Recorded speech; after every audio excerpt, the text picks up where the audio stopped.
Yep, that's me. You're probably wondering how I ended up in this situation.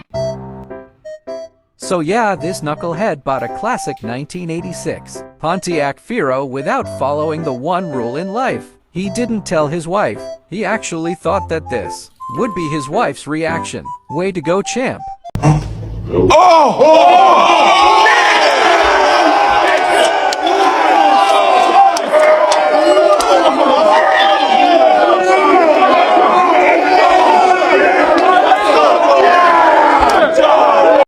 So let's talk about the paintwork, and this car definitely looks better 20 feet away than 2 foot away.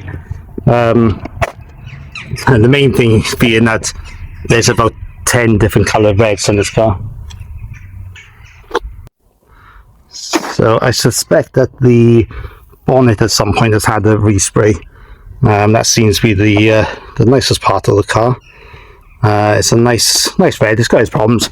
Now you can see it on here, it also got quite a bit of chip in here. Same here, okay. There's my failed scoop. See, you can see here, got a lot of paint flake in here.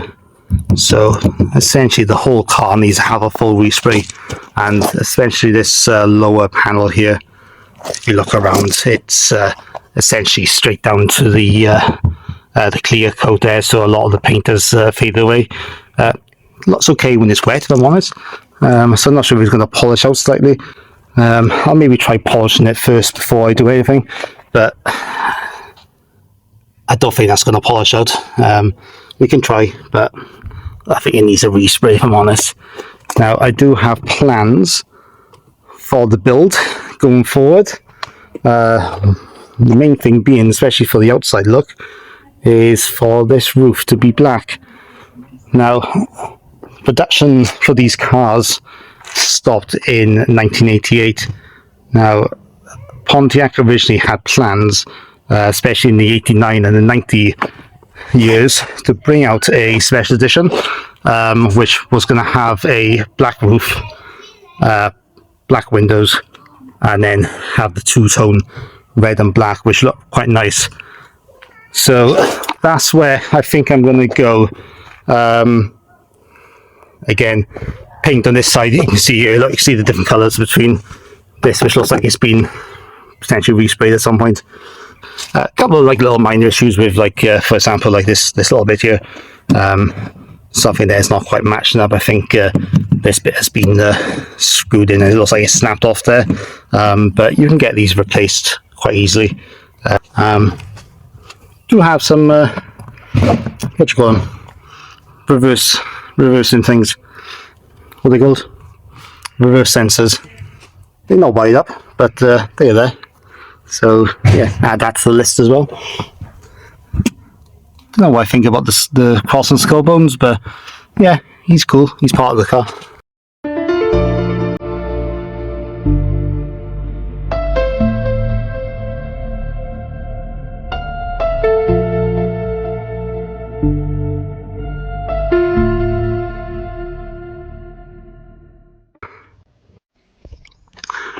So this is the interior, which at the moment is actually pretty nice.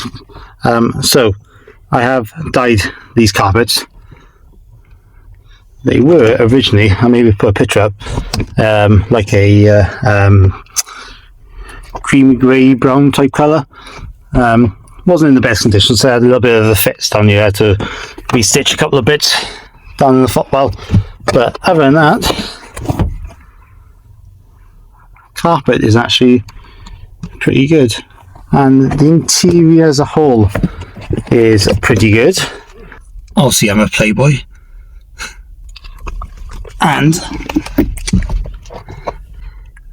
like James Bond, comes with his own eject button.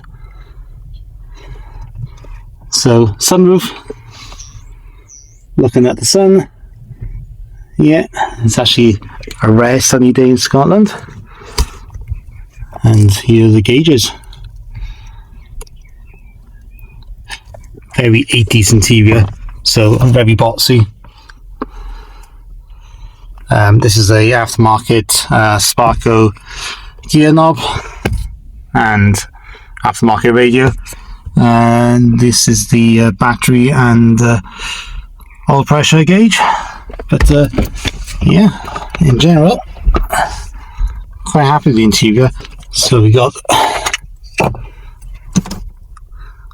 broken plastic, yeah, 80s plastic, very brittle, so just be a bit careful when you're taking things apart. So 5-speed manual, 86 model came with 2 options, I believe. So originally it was the 4-speed manual, then later on during the year it came as standard then with the 5-speed manual. Also they had a 3-speed auto transmission option. Supposedly the manuals are the best to get, and ideally you want to try and get the 5-speed, which this is what this is, so probably more fun to drive than a 3-speed auto. And yeah, this is it. And as you can see, I've got no seats at the moment. My seats are actually in the house, so yeah, those seats are being worked on. Again, same sort of coloured leather as what this is. I'm in the process of actually dyeing it more of a white. It's hard to tell on the camera, but this is like a sort of like a cream beigey colour. But yeah, watch the video hopefully next week, and you'll see the seats installed hopefully. So one of the faults I do have is that this pop-up headlight pops up, but sometimes it doesn't pop down. This one doesn't pop up, but when it is up, it always goes down. So doesn't like to go down, doesn't like to go up.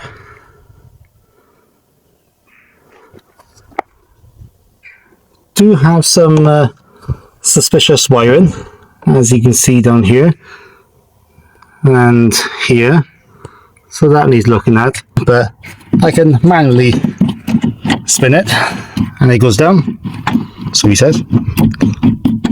Now sometimes as well, if I start doing it and then turn on the ignition, sometimes it goes down.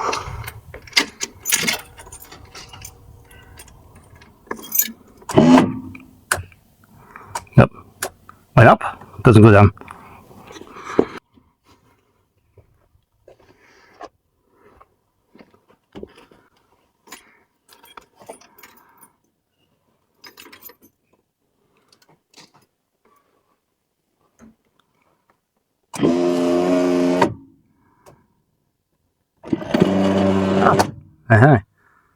See, sometimes it goes up, sometimes it goes down. Now that I do also think as well there might be a little bit of a loose wire in there. I'll tell you why. So I press that there, okay.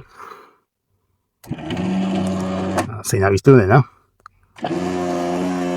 Up, down. Him, not so much. Up, halfway done. See, now I need to hold that in tight, see.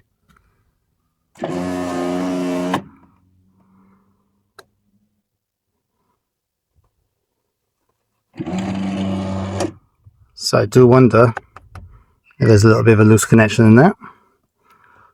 One day we'll pop in and have a look, which could explain why these screws have been sent to me half in and half out. So someone's been in here.